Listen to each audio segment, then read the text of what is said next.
So hello everyone, welcome to special study के special video में हम एनिमल किंगडम से बनने वाले सारे इंपॉर्टेंट क्वेश्चंस को कवर करेंगे और ये पार्ट 3 रहेगा। इससे पहले मैंने 2 पार्ट ऑलरेडी अपलोड कर चुका हूँ जिसमें कि काफ़ी इंपॉर्टेंट क्वेश्चंस को मैंने कवर किया है और इस वीडियो में भी हम इंपॉर्टेंट क्वेश्चंस को कवर करेंगे जो कि आपके आने वाली एग्ज़ाम के लिए काफ़ी बेहतरीन साबित होंगे। तो वीडियो को लास्ट तक ज़रूर देखिएगा, काफ़ी हेल्प मिलने वाली है इस वीडियो से आपको। ठीक है, तो चलिए शुरू करते हैं। क्वेश्चन नंबर 51 है, मनुष्य में कालाजार रोग फैलाने वाला मच्छर कौन सा माना जाता है? तो आपको पता होगा जो कालाजार जो रोग है वो फैलाया जाता है, किससे फैलाया जाता है? तो सैंड फ्लाई नामक मच्छर के द्वारा कालाजार रोग फैलाया जाता है। अगला सवाल है, कीट वर्ग के जंतुओं का एक विशिष्ट लक्षण है। तो कीट वर्ग के जंतुओं का एक विशिष्ट लक्षण क्या माना जाता है? तो 3 जोड़ी पाद जिसमें कि पाया जाता है। तो ऑप्शन नंबर ए इस क्वेश्चन का सही आंसर है। नेक्स्ट सवाल है हमारा, मलेरिया रोग का वाहक या वेक्टर किसे माना जाता है? तो जो मलेरिया रोग होता है ये फैलाया जाता है मादा एनाफिलीज मच्छर के द्वारा और ये काफ़ी बार एग्ज़ाम में देखने को मिला है, काफ़ी एग्ज़ाम में पूछा ही जाता है। इम्पोर्टेंट सवाल है दोस्तों, याद रखिएगा इसे। नेक्स्ट सवाल है, कटल फिश के नाम से जाना जाता है। तो कटल फिश के नाम से कौन जाना जाता है ये आपको बताना है। तो कटल फिश जो है इसे सीपिया के नाम से भी जाना जाता है। ठीक है, याद रखिएगा, सीपिया इसका सही आंसर है। नेक्स्ट सवाल 55 नंबर क्वेश्चन है, ऑक्टोपस है, आपने देखा होगा ऑक्टोपस, तो ऑक्टोपस क्या होगा? तो जो ऑक्टोपस है वो मृदु कवची कहलाता है। ठीक है। नेक्स्ट सवाल, डेविल फिश के नाम से जाना जाता है। तो डेविल फिश के नाम से किसे जाना जाता है? पाइला, सीपिया, टेरिडो या ऑक्टोपस? 4 ऑप्शन में से आपको सही ऑप्शन चूज़ करना है। तो डेविल फिश के नाम से जो जाना जाता है वो ऑक्टोपस जाना जाता है। ठीक है, ऑक्टोपस को ही डेविल फिश बोलते हैं। नेक्स्ट सवाल, ऑक्टोपस में भुजाओं की संख्या कितनी होती है? तो नंबर ऑफ आर्म्स कितनी होती है ऑक्टोपस में, ये आपसे पूछा है। तो ऑक्टोपस में जो भुजाओं की संख्या होगी वो कितनी होगी? 8। तो इसे भी याद रखिएगा, ये भी एग्ज़ाम में पूछा जा सकता है। नेक्स्ट सवाल, एनेलिडा एवं मोलस्का के बीच योजक कड़ी है। तो एनेलिडा एवं मोलस्का के बीच जो योजक कड़ी मानी जाती है वो मानी जाती है नियोप्लीना। तो ऑप्शन नंबर ए यहाँ पर सही आंसर है। दोस्तों, अगर वीडियो आपको अच्छा लग रहा हो तो प्लीज़ लाइक कीजिएगा और चैनल पर नए हो तो सब्सक्राइब करके सपोर्ट हमें ज़रूर कीजिएगा। नेक्स्ट सवाल है, तारा मछली निम्नलिखित में से किस संघ का प्राणी है? तो जिसे कि स्टार फिश के नाम से भी जाना जाता है, तो ये किस संघ के अंतर्गत आता है? Star fish. तो स्टार फिश को जो रखा गया है इकाइनोडर्मेटा के द्वारा, इस संघ में आता है स्टार फिश। ठीक है, इकाइनोडर्मेटा। नेक्स्ट सवाल है, अरस्तु का लालटेन जिसको कि एरिस्टोटल लालटेन भी बोलते हैं, तो अरस्तु का लालटेन क्या हो जाएगा? तो अरस्तु का जो लालटेन है वो समुद्री आर्चिन के आहार तंत्र में चबाने वाला यंत्र माना जाता है। तो इस क्वेश्चन का ऑप्शन नंबर बी जो दिया है वो बिल्कुल सही आंसर होगा। आगे बढ़ते हैं, 61 नंबर क्वेश्चन देखते हैं, तारा मछली या स्टार फिश के नाम से जाना जाता है। तो स्टार फिश के नाम से किसे जाना जाता है? तो एस्टेरियसेस, एस्टेरियस को स्टार फिश के नाम से भी जाना जाता है और ये भी एग्ज़ाम में पूछा गया क्वेश्चन है, तो इसे भी याद रखिएगा।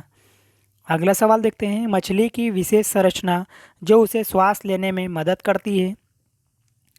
मछली की विशेष संरचना जो उसे श्वास लेने में मदद करती है, तो मछली किसके द्वारा श्वास लेती है ये आपसे पूछा है। तो आप जानते होंगे जो मछली श्वास लेती है गिल्स के द्वारा लेती है और देख सकते हो एसएससी के एग्ज़ाम में भी पूछा गया क्वेश्चन है। नेक्स्ट सवाल है, मछलियों के हृदय की विशेषता है। तो मछलियों के हृदय की विशेषता क्या होगी? तो याद रखिएगा, इसमें केवल अशुद्ध रक्त होता है।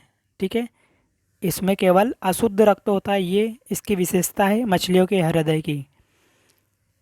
बढ़ते हैं आगे। निम्न में से कौन सा जीव वास्तव में मछली है? तो स्टारफिश, जेलीफिश, कटल फिश या समुद्री घोड़ा। तो आपको बताना है कि इनमें से वास्तव में कौन सी मछली है, कौन सी फिश है। तो बड़े कन्फ्यूज़न वाला ऑप्शन है। आपको बता दूं कि इसका जो सही आंसर होगा समुद्री घोड़ा होगा। ठीक है, आप अगर सोचते हो कि कटल फिश, जेली फिश और स्टार फिश एक मछली है तो ऐसा बिल्कुल नहीं है। ठीक है, यहाँ पर सही आंसर होगा समुद्री घोड़ा, जो कि एक रियल में मछली है। नेक्स्ट सवाल है, निम्न में से कौन मछली नहीं है? तो आपको एक बार फिर से चुनना है कौन सी मछली नहीं है, कौन सी फिश नहीं है। तो स्टार फिश जो है यहाँ पर मछली नहीं होगी। ठीक है, बाकी जो तीनों ऑप्शन दिए हैं, सा फिश, पाइप फिश और गिटार फिश, ये तीनों एक प्रकार की फिश मानी जाती है। नेक्स्ट सवाल, समुद्री घोड़ा जिसको कि सी हॉर्स के नाम से भी जाना जाता है, किस वर्ग का उदाहरण है? तो सी हॉर्स जो है वो एग्जाम्पल हो जाएगा मत्स्य वर्ग का। तो ऑप्शन नंबर ए यहाँ पर सही आंसर है। नेक्स्ट सवाल है, निम्नलिखित में से कौन वास्तविक मछली है? तो आपको बताना है कि कौन सा ऑप्शन में से फिश माना जाएगा। तो फ्लाइंग फिश जो है ये एक्चुअल में मछली है। ठीक है, तो ऑप्शन नंबर ए सही है यहाँ पर। नेक्स्ट सवाल की ओर बढ़ते हैं। 68 नंबर क्वेश्चन देखते हैं दोस्तों। निम्न में से कौन एक मीन है? तो निम्नलिखित में से आपको बताना है कौन सा मीन कहलाएगा। तो मीन यहाँ पर कहलाएगा फ्लाइंग फिश। नेक्स्ट सवाल, संसार में किसकी जीव की संख्या सर्वाधिक है? तो संसार में ऐसा कौन सा जीव है जिसकी संख्या सर्वाधिक मानी गई है? तो काफ़ी बार एग्ज़ाम में पूछा गया है। ठीक है, तो सबसे ज़्यादा सर्वाधिक संख्या मानी गई है मछली की। नेक्स्ट सवाल, सबसे विषैली मछली है।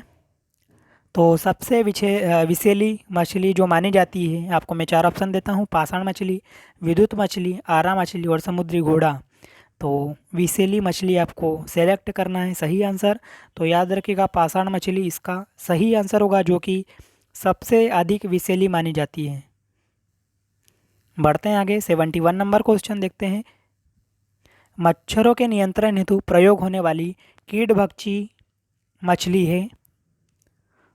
तो मच्छर को कंट्रोल करने के लिए जो कीड़भक्षी मछली मानी जाती है वो कौन सी मानी जाती है? तो गेम्बूसिया इसका सही आंसर होगा। तो ऑप्शन नंबर सी इस क्वेश्चन का सही आंसर है। नेक्स्ट सवाल है, जल से बाहर निकाले जाने पर मछलियां मर जाती है, तो इसका रीज़न क्या है दोस्तों? बहुत अच्छा क्वेश्चन है। अगर मछली को जल से बाहर निकाल देते हैं तो वो मर जाती है, तो इसका रीज़न क्या है ये आपको बताना है। तो वे श्वास नहीं ले पाती है, ये इसका सही रीज़न होगा। ठीक है, नेक्स्ट सवाल है, शार्क मछली में कितनी हड्डियाँ होती है? वेरी इंपॉर्टेंट सवाल। तो शार्क मछली का नाम सुना होगा, कितनी हड्डियाँ होती है इसमें? तो याद रखिएगा शार्क मछली में एक भी हड्डी नहीं होती, मतलब कि जीरो यहाँ पर सही आंसर होगा। अगला सवाल देखते हैं। एम्फीबिया बनता है, तो जो एम्फीबिया बनता है वो किस तरीके से बनता है? तो जल एवं स्थल दोनों पर ही रह सकने वाले पशुओं को मिलाने से बनता है एम्फीबिया। ठीक है, जो जल और स्थल दोनों पर रहते हैं उन पशुओं को मिलाने से ही बनता है एम्फीबिया वर्ग। तो याद रखिएगा ऑप्शन नंबर डी सही है इसका। नेक्स्ट सवाल देखते हैं। क्वेश्चन नंबर 5 है हमारा, 75 है हमारा। केवल नर मेंढक टर्टराते हैं, क्यों? तो ऐसा किस कारण होता है?